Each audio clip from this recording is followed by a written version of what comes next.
Welcome back, everybody, to another episode of the Cash Flow Chronicles. If this is your first time checking out the podcast, or you have yet to see our full infinite banking overview, please head on over to our website, legacylifeandretirement.com. And right there on the front page, you'll be able to check out that video to get a better understanding of what we'll be discussing today in every episode going forward. So today I want to introduce you guys to a special guest and someone who will be joining me on a more regular basis to help educate y'all about our favorite topic, infinite banking. So Liz, welcome to the show. I appreciate you joining me today. And if you don't screw this up, I look forward to you joining me again on some other future episodes. I'm totally kidding I screw this up all the time, so that's totally fine. But Liz, if you want to take a second and introduce yourself and tell the listeners just a little bit about you, we'll hop into the rest. Thank you for being here. Thank you for having me, and I hope I don't screw this up. I'm sure I might. It's very possible. That's cool, though. My name's Liz. I've been in the infinite banking space for about a year now, as far as practicing and being an agent. I have been studying infinite banking for 2 years, I would say, and it's been life-changing for me. I'm passionate about it and excited to share the good message. Spread the good word. I always feel like this is like religious because I'm like, I just want to, just want you to read this book and just want to spread the word with you. And people are like, what are we talking about? And you're like, oh, no, it's not the Bible. It's just this other book. Yeah, it's just the infinite banking Bible. Yeah, I think you'll get a lot from this one too. There's some good quotes in there, and the guy liked the Bible, so that's good. I apologize if you guys hear that I sound like I'm clearing my throat a lot, or I'm sniffling, or if you're watching this on YouTube, which you should be, if you see me like bring a tissue to my face, it's because I'm sick. So if I sound horrible, you're welcome. But besides that, here are a few topics that Liz and I are going to touch on today, and then we'll see if there's anything else that you specifically wanted to discuss. Liz is obviously not in my room, my office, my house, which is where I do the podcast out of. Liz, you live in Vancouver, Washington, right? I do, yeah, I do. Up here in the Pacific Northwest. Yeah, which is super funny because if any of you know me, you know that my wife and I used to live in Vancouver, Washington, which is not really a place that I had heard of before moving there. So funny that I work with Liz now, who also lives there. But anyways, so the quality that you may be hearing, this radio type of caller, is because she is calling in to the podcast. So, we're going to make it work. And if I get smarter and learn this technology a little bit more, maybe I can figure out how we can make this better. But until then, these are the questions we're going to go over today. So number one, Liz, I want to hear more about how you got into infinite banking on the client side, because I think we all, obviously we're all clients first, and, I guess teachers second. Number two is I want to know more about what made you decide to become an agent so you could start actually helping others, because we talk to a lot of people that get policies but don't actually become agents. So I want to know what made you decide that you wanted to start helping people with this concept. Number three, I want to know how this, has been used in your life, how you've personally been using your infinite banking policy to finance things in your life, because that's what it's all about here, using our policies. And then number four, what are some major hangups that you see when you talk to people on a regular basis that this concept you think, might be confusing them or tripping them up, not really allowing them to catch IBC, because you and I both know that IBC is caught and not taught. So let's go ahead and start with, I guess, number one there. I want to know how you got into infinite banking as a client. How did this come across your table? Awesome. excellent questions. I'm excited to dig into it with you. I guess my journey or how infinite banking came across my desk. I was in the restaurant business for 14 years and felt like I was doing everything right, everything they taught us in school, um, financially. Um, and I was just kind of running in place. Found myself underneath a mountain of bad debt, and I know that it was, you know, poor money management skills that got me there, and kind of ran into the credit card trap a bit, and not fully understanding how to leverage debt or use money in a way that is beneficial for my own wealth building. And so I looked around and I follow a lot of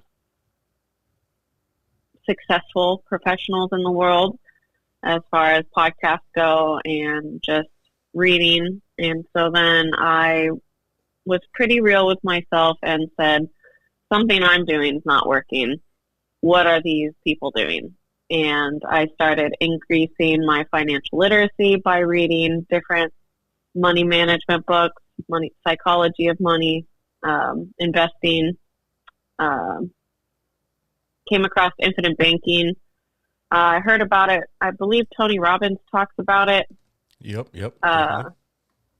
yeah, and he's the man for sure. And I heard it a couple different places, and I kept wondering what the heck infinite banking is, you know. And there is mixed messages in the world about whole life insurance, uh, and then also infinite banking. Learning that it is tied to insurance, I was like wondering what the heck. We're talking about money here. Why are we talking about insurance and life insurance at that, you know? Yeah, definitely. Um, so, of course, being a 31-year-old, 32-year-old at the time, uh, I went to TikTok. I went to YouTube. I went to Instagram, and I just started typing in infinite banking. Um, Found Jadu, our mentor now, our top agent in the infinite banking space. I saw this guy just talking.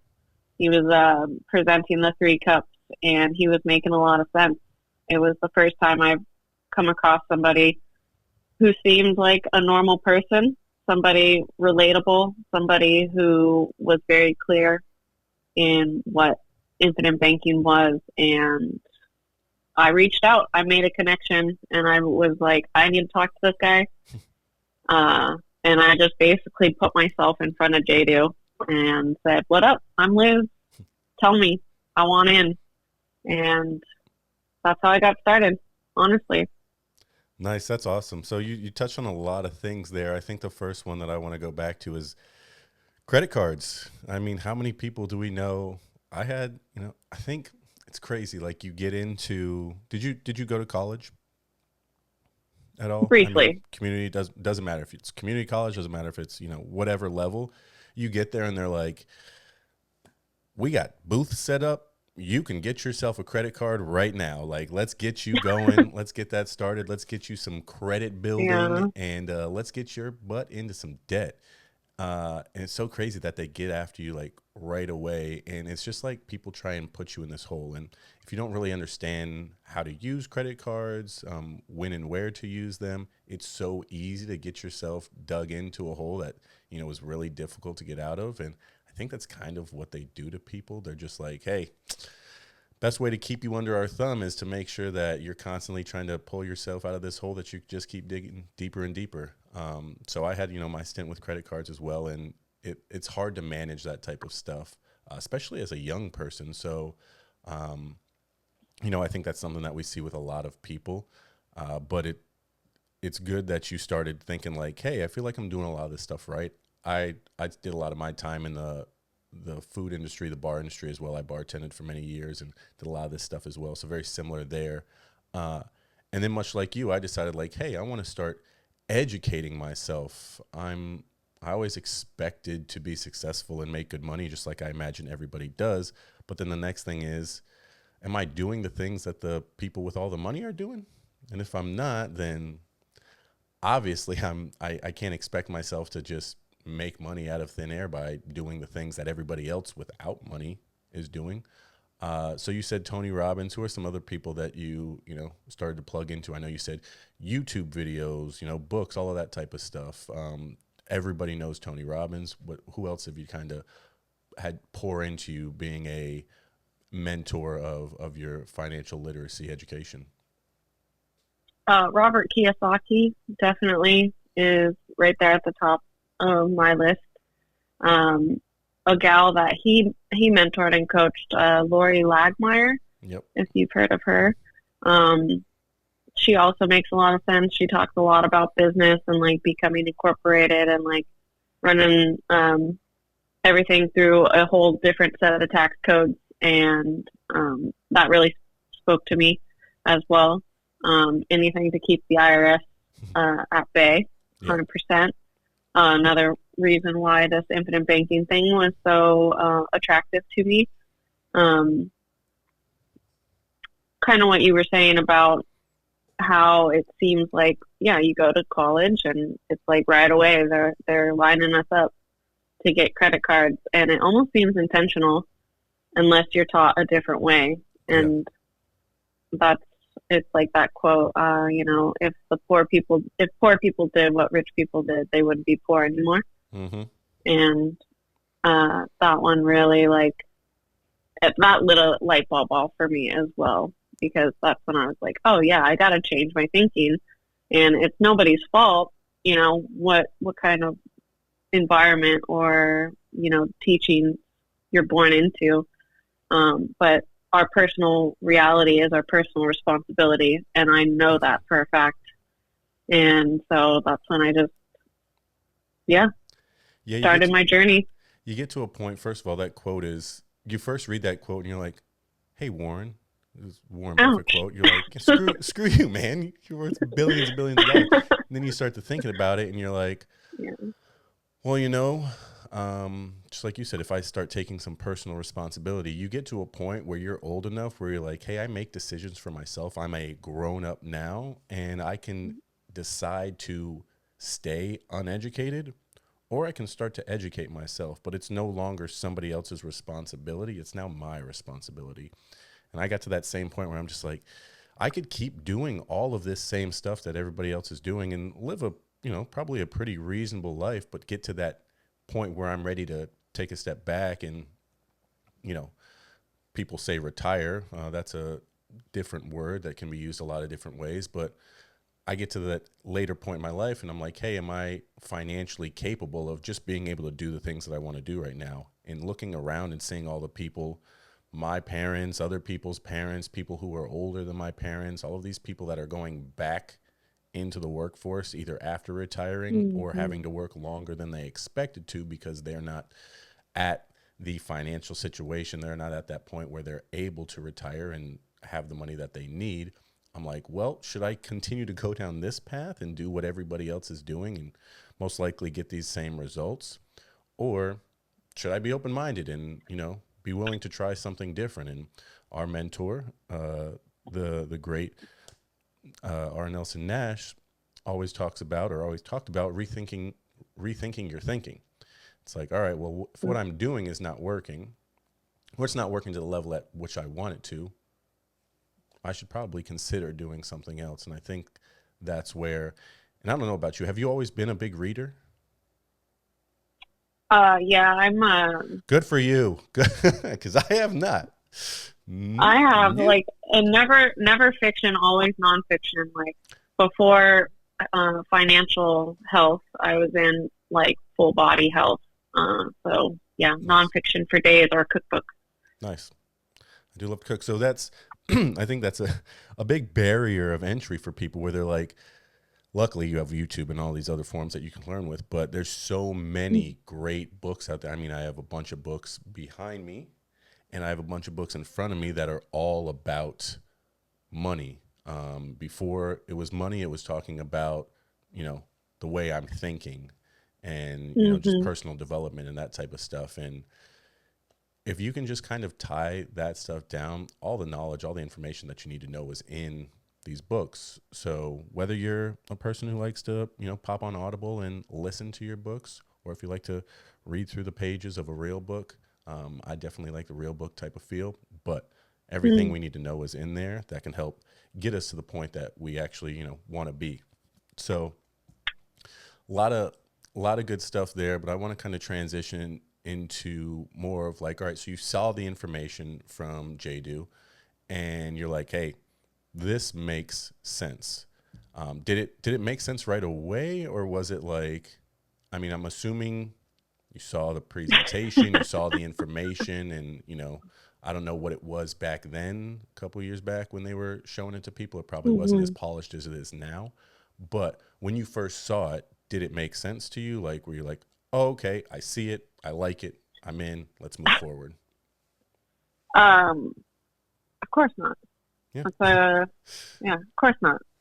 He did mention this book, Becoming Your Own Banker, so I got this and read it through on, especially after getting on a conversation with him. He said, read the book. That's what, read the book, read the book, read the book. I want to Read the book. pause you right there real quick. I think Yeah. that's a big thing for a lot of people is people come to us and they expect us to sell them something, or we're trying to sell them something. And it's like, hey, listen, read the book. And if it doesn't make sense to you, we don't have to talk again. If it does make sense to you, or there's some stuff in there that piques your interest, let's have a conversation and talk that out. Let's walk that out. But Yeah. you gotta be willing to educate yourself, because I can't teach you everything. You'll be able to learn a lot yourself, and I'm here to kind of guide you through the rest of it. So I like that at the beginning you were taught by being led with, hey, read this book and then we can chat, which is not.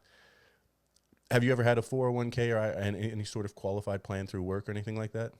Yeah. Did they ever Yes, tell you sir. before you signed up for it, hey, I want you to read this book about qualified plans to make sure that this is something that you want to do? No, again, intentional, I think, on Yeah. their part a little Hmm. bit. Um, absolutely. I feel like the most ideal client or person who is introduced to infinite banking is somebody who has an open mind, somebody who's very similar to yourself or myself, and somebody who is willing to change their thinking and understand that it takes work, personal responsibility, and also like understand like one of the best parts about infinite banking is realizing like this is real, this is not made up, like this is something that's been practiced, it's tried and true, and I think that was the most reassuring part for me. So even when getting Hmm. started, after reading the book and having multiple conversations with JD and watching the presentation, I'm also an action taker. I'm decisive. So not only am I open minded, but I'll take a chance, Same and I'll here. bet on myself. Yep. Amen. And I love how many parallels you and I seem to have the more I get to know you. And I'm like very thankful to be here with you and to know you and to like, it excites me to meet somebody who is like minded, but also like so passionate about something like infinite banking. Um, Yeah, for sure. So I just took a chance.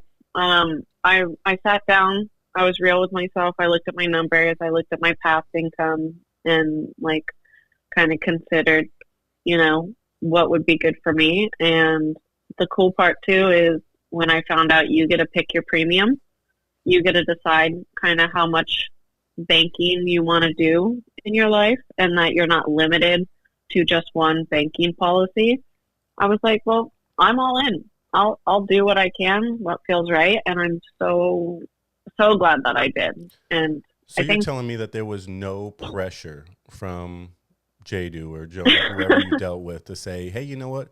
We think you should do 1,000 a month. We think you should do 50,000 a year. Like, because a lot of people, I think, again, expect that we're going to try and sell them something. Hey, you need to be putting in this much, or whatever their assumptions may be. You're telling me that that's not how that conversation went with you guys when you first spoke. absolutely no pressure. It was very clear. The conversation was very focused on banking and understanding that this is used to finance stuff. So, you know, obviously you want to. There's an amount of premium that might feel like a stretch, but realistically, once you understand what's happening, that there is this financing aspect of it and your money is not locked away. I think that ties into a question we're going to cover later, which is some of like the biggest struggles that people have with this concept. And that is the problem of financing and understanding that infinite banking is the solution to that. Yep, 100% agree. So, all right, so you see the information for yourself. You're like, this makes sense. I want to get a policy. Where does it switch over? You're like, hey, I also want to maybe, because I assume at that point you were not an insurance agent, right? No, sir. I was pouring drinks. Yeah, feel that. I was not an insurance agent when I was pouring drinks either. But they tend to make pretty good insurance agents. I know a couple pretty successful people that used to pour drinks.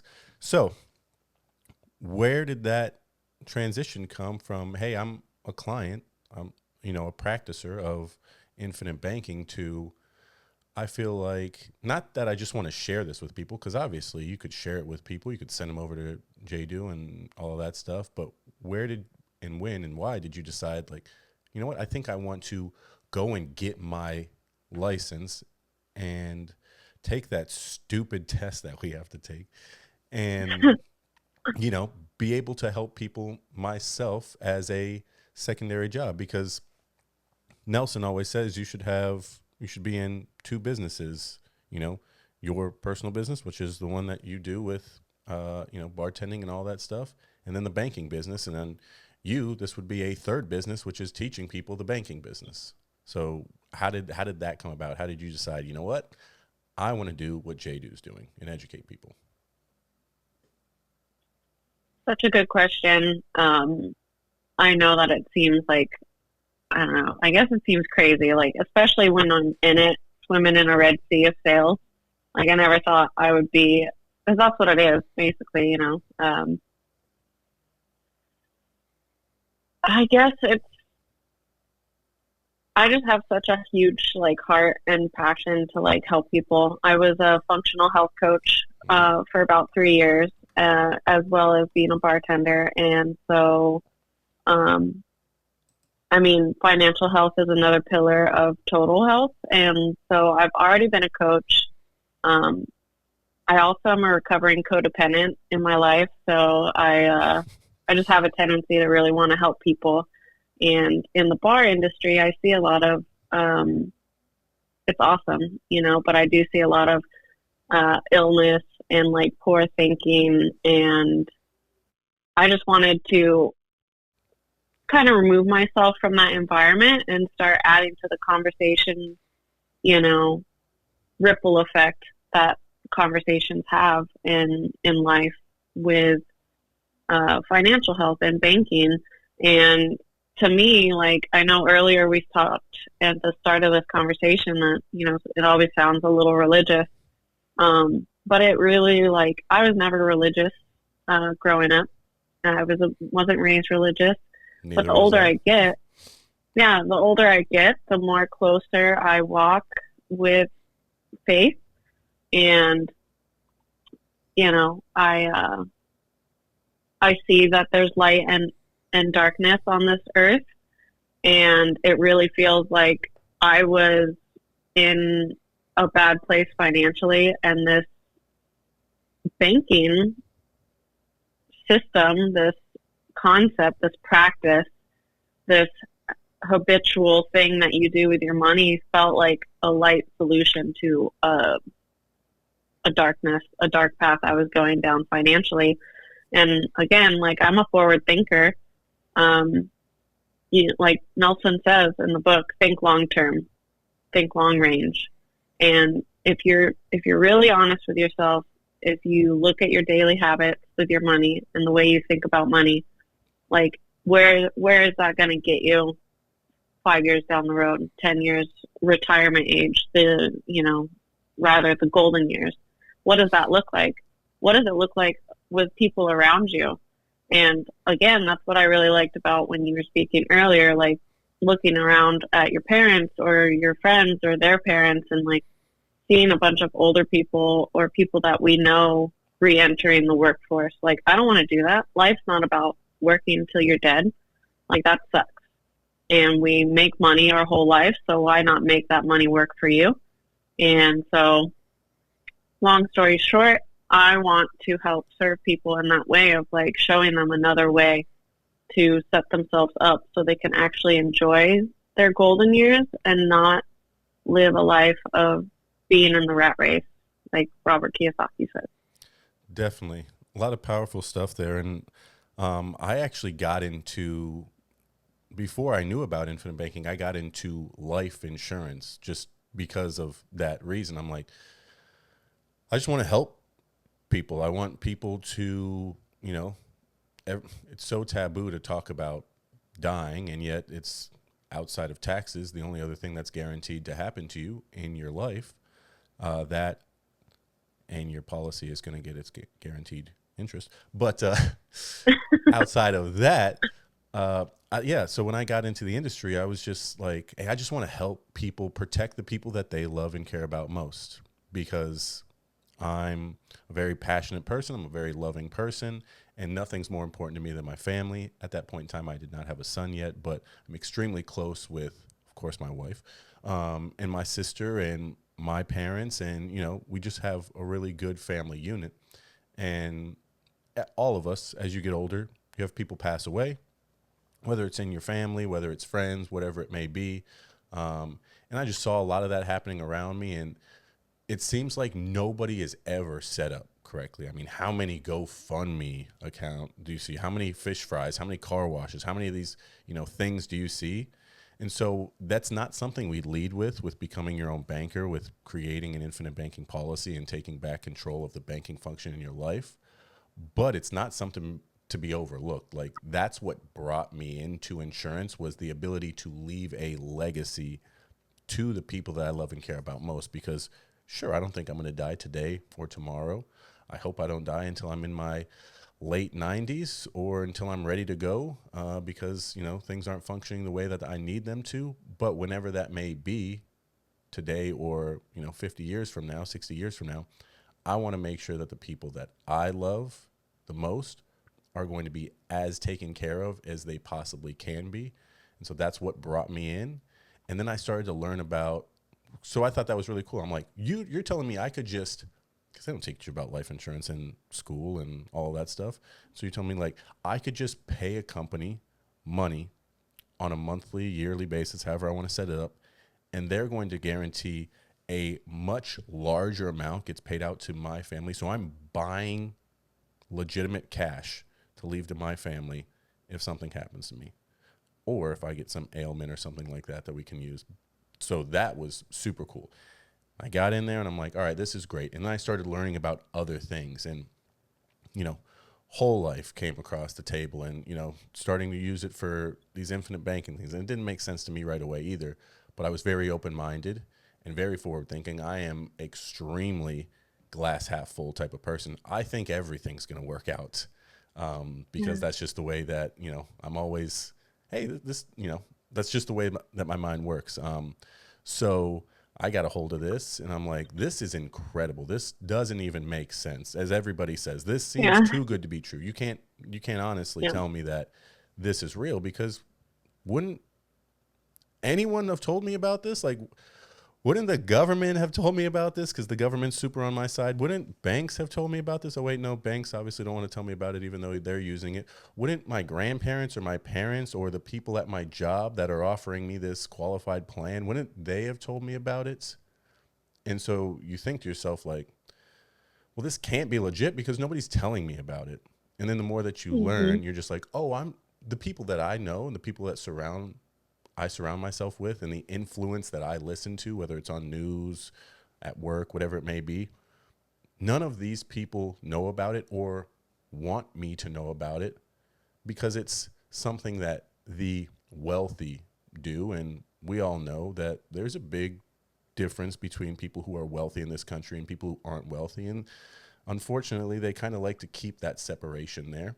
That's all I'll say about that. But you're just talking about a tool that really wealthy people are using. And when I found out this is what wealthy people do, I'm like, all right, well, this is something I, as a normal person, can do myself.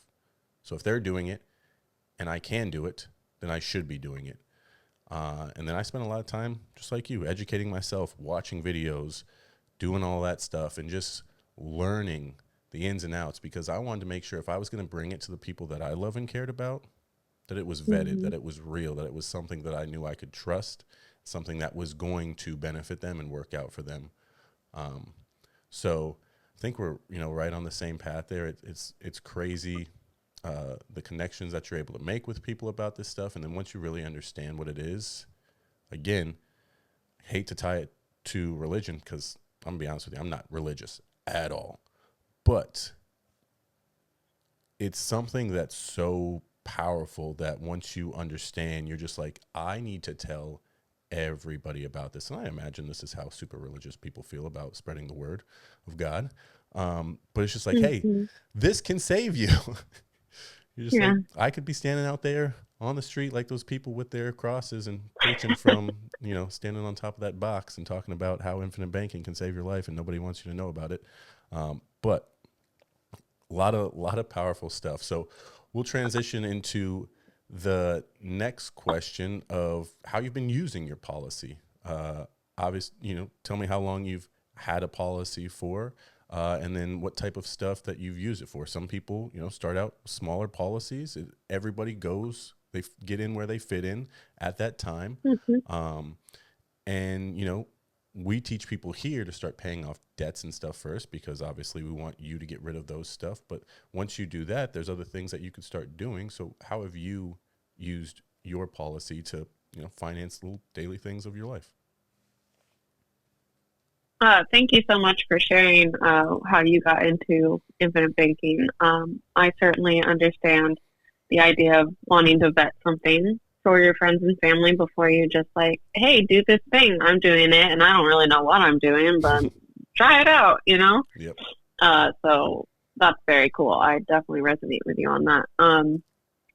I got into this to pay off that debt that I told you about, where I noticed, oh shit, I have this impending mountain of debt with these high interest rates that I'm not sure how I'm gonna take care of this.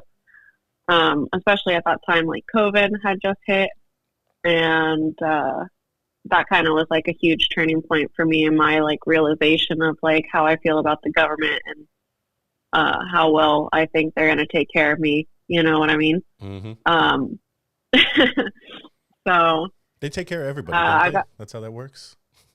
Yeah, absolutely. They definitely have the best interest in mind for us, little people. So I got into it to pay off my debt, and how I've had my policy. I'm coming up on my year anniversary. So I'm ready to pay that interest on my loans, because I have lots of loans out. I'm happy to owe that to myself. I've been using the shit out of it from the first month on, which was really cool too for me as a selling point, just for myself personally. Like, oh, okay, it is a banking system. I can access the money that I put into it. What was that like when you got your policy in place, and then when you went to take your first loan and you're like, holy shit, this money just showed up in my account, that I gave them some money and I have this policy, and they said I have this death benefit, so if something happens to me, covered. But look at this, I'm pulling money back out, just like they said would happen, I would get access to. What was that like for you? And I'm assuming you went and spent that on some of the debts that you had to help pay that stuff down. Just, walk me through that experience really quick, because they say it's going to work. They say you're going to have money there. And you're like, I don't know. Are these people trying to pull a fast one on me? And then it's there, and you're like, oh shit, look at that. And then it hits your account, and you're like, well, look at that. I should probably spend it before they ask for it back. And you're just like, oh no, they never asked for it back. Yeah, exactly. It was juicy. It was great. I was like, this is legit. This is like everything that I was told it would be. And the best part is knowing that money is still in my policy, compounding and growing. It's as if that money has never left the account, which I think the most. So I maxed out my PUA every month, and I'm proud to say that I done that in my first year, Nice. all the way through. Um, it is a baby policy, as I like to say, but it's where I started. And it's only a baby policy now that I really understand banking, but like you said, we start where we start. We're not limited to like just one policy, which is another great thing. Yep. Um, but yeah, it has been juicy. It's been exciting. I absolutely love it. I did spend it towards my um, debt, and I just chunk it away, and that's how I've been using it. And honestly, like since being in business, I've been splitting my policy loans for debt repayment and investing in my business. Yep. So yeah, I definitely want to hear more about that on another episode. How that works for you. But I do want to ask you really quickly before we lead into this next question. How many times who's your policy with? I tell people who my policy is with. I don't really care if they know who it's with, but I don't know. Oh yeah, no, I'll scream it from the mountaintops. One America, baby. Okay. So has One America, so you took out these loans and you've been taking them out, all year and paying them back and all this stuff. Have you ever gotten any communication from One America asking you, Liz, to pay back your policy at any point in time? No, and it's not even weird to like make a deposit and then turn around and say, "Hey, I know I just gave you X amount of money. May I please take that money?" They're like, yeah, it's your bank. You can do whatever you want. Yeah, they're like, "Okay, direct deposit. Yes, yes, please." And with those credit cards and everything that you had, I mean, how often do they let one, you don't miss payments, because if you miss a payment, one, ding, your credit. Two, they're, Mm-hmm. you know, they're right there. They're the first ones to be like, hey, just gonna let you know you need this, pay us this money. And, that just really starts to roll up on you quickly. And I think that's something that people miss, is just that control where you're like, you don't understand. You decide when to pay back the loans. You're in control. Nobody's texting, emailing, calling. You're not getting late fees. None of this stuff is happening because you're the banker. If you want to call yourself and hound yourself about making payments back to yourself, go right ahead. But that's the only person that's going to be in communication with you. So I think that's super powerful for people to understand that control is just Oh yeah, such a big thing here. 100%. Because I mean, if you have a bad month, and you certainly want to pay back your policy loans. You want to be an honest banker, as they say. You know, don't steal the peas. Um, read the book; you'll understand that reference. Mm-hmm. But life happens, and sometimes like you'll have a low month or a low couple of months, and you can't pay that credit card or yourself back. And the beauty is like you said, your credit's not getting dinged. You're not getting any late fees. Um, Nothing happens. Nobody's hassling you. Yeah, it's just all of these different things. I think infinite banking policies are great for everyone, but especially entrepreneurs, people who, like you said, maybe don't have that consistent income that they know they can count on every month. Hey, I'm making, Joe Schmo over here makes $5,000 after taxes every month. He knows exactly what's going to be coming Mm-hmm. in if he's going to work. Business owner over here is like, oh, sometimes I make 4, sometimes I make 7. Like, there's some inconsistencies there. But if I'm banking with these people over here, they don't care what I'm making or what I'm not making. If I owe them money, I have to pay them that money on a monthly basis, and I have to be on time, or I owe them more money. They're dinging my credit. All of this stuff happens. So there's so many layers to the advantages of this that, again, I don't think people really get until you really start to dive into it. But let's switch gears and talk about some of the hangups. When it comes to hangups, I know that you're dealing with a lot of people that are in, their 30s, millennials, essentially. So what is tripping them up about, learning about this information? What's holding them back from kind of moving forward? Because again, I think once everybody understands what this is, it's a no-brainer. And I know it's not you pressuring anybody or anything like that that's holding them back. It's just like something's catching on them. And maybe it's life insurance where they're like, oh my God, I've heard bad things about whole life insurance or whatever it may Mhm. be, which we don't really talk about the life insurance side of this thing because that's not what the banking is about. This is just the best chassis for this thing to work. But what in your eyes, what are you commonly coming across that people are stumbling over?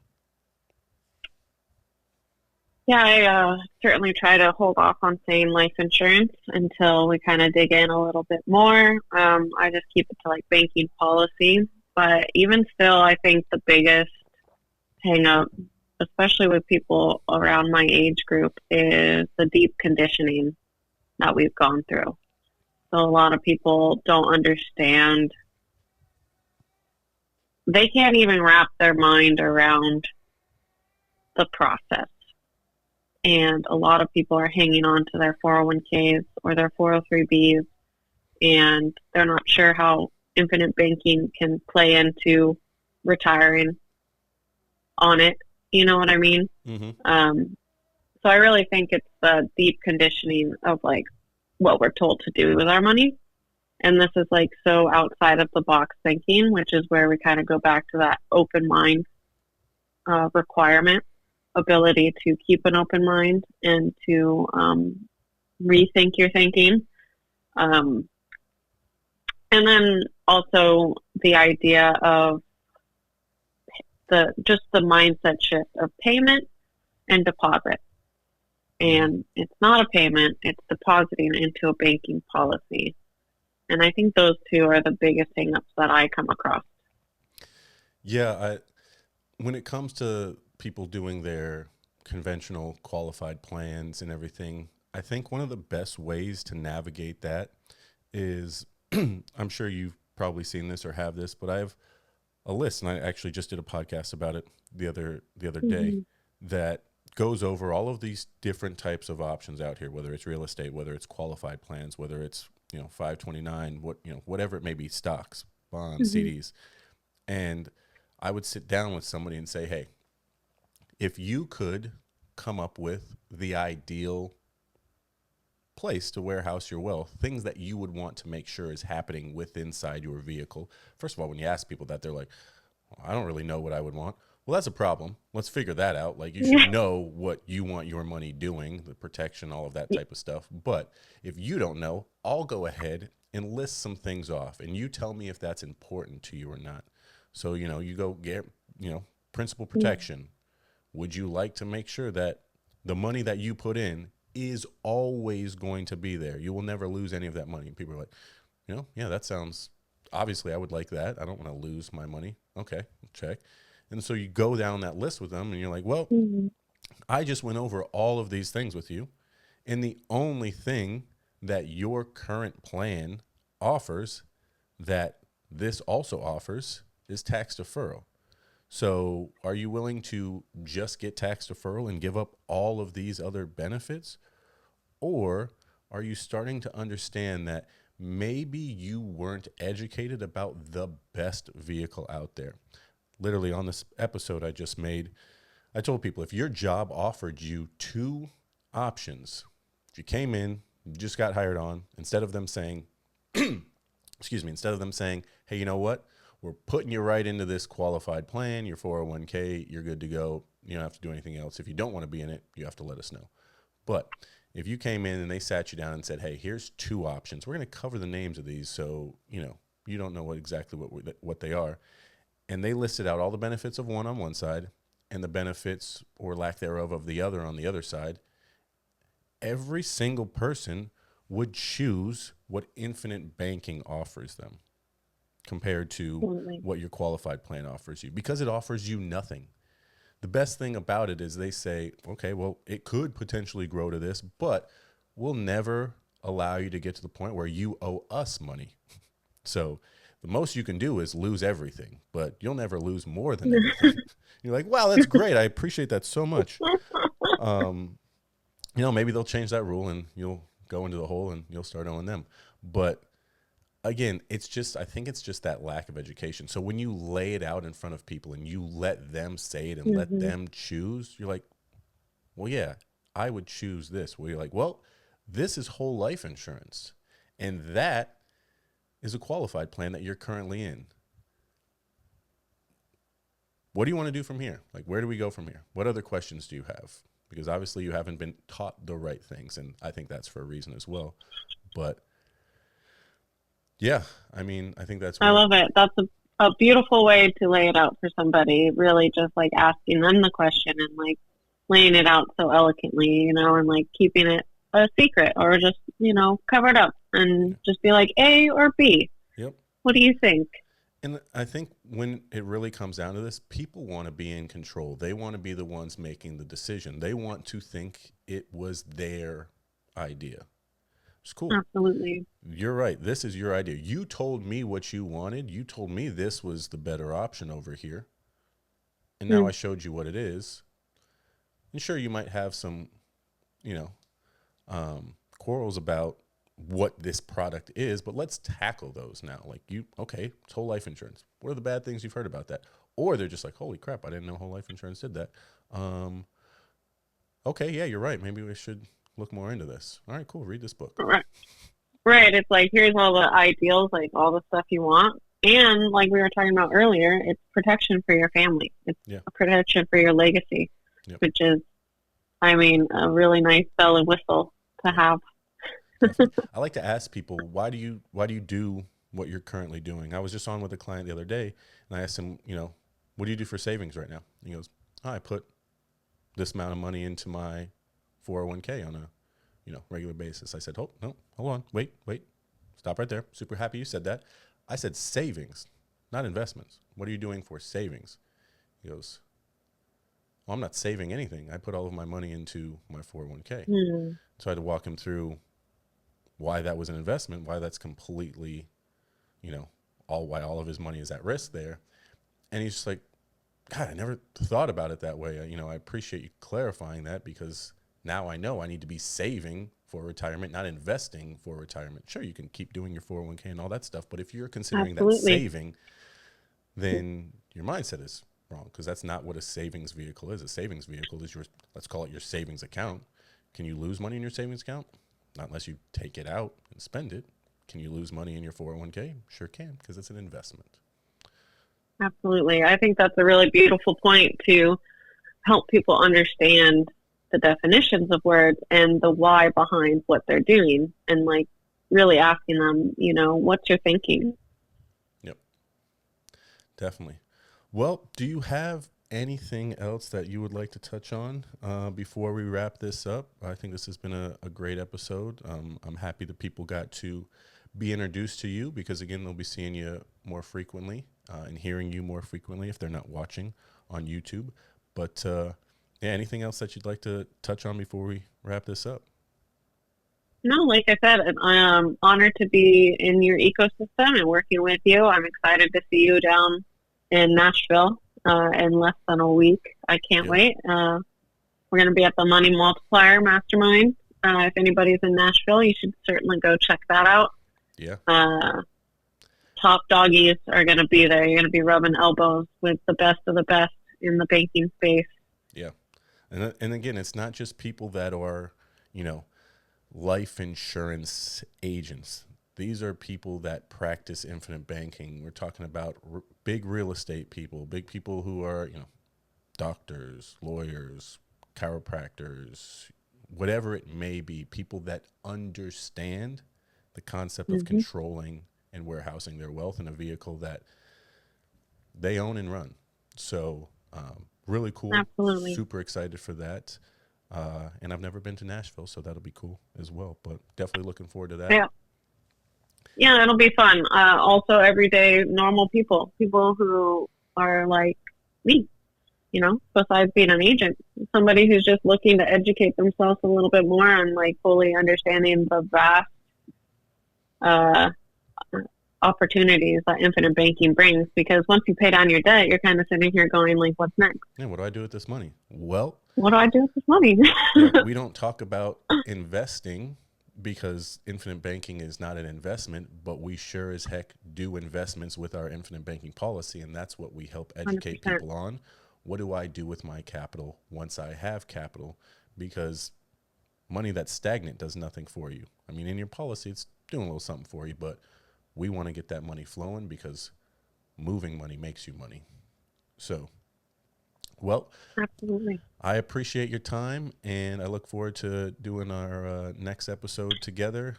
Again, if you guys haven't, if you just listen to that whole thing and you're like, that was the first thing I ever listened to on infinite banking. I have no idea what they're talking about. I need to get some more information. Well, first, we suggest you purchasing this book, Becoming Your Own Banker, by R. Nelson Nash. Everybody's got it. It's the Bible of infinite banking.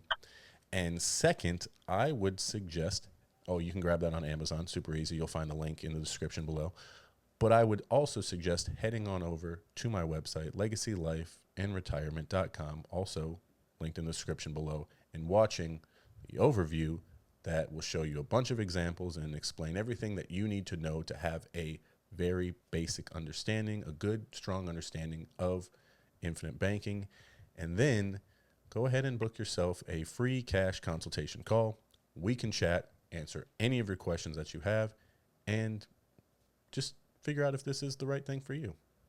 As always, you guys, the information is free, but the knowledge is priceless. So, Liz, appreciate you. Catch you on the next episode, and have a great day. Peace. Peace, y'all.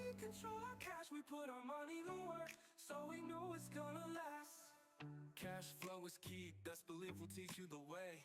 Invest in your future, there's no time like today. Tune in, rise up, elevate your game. Financial freedom is possible, and it's yours to claim.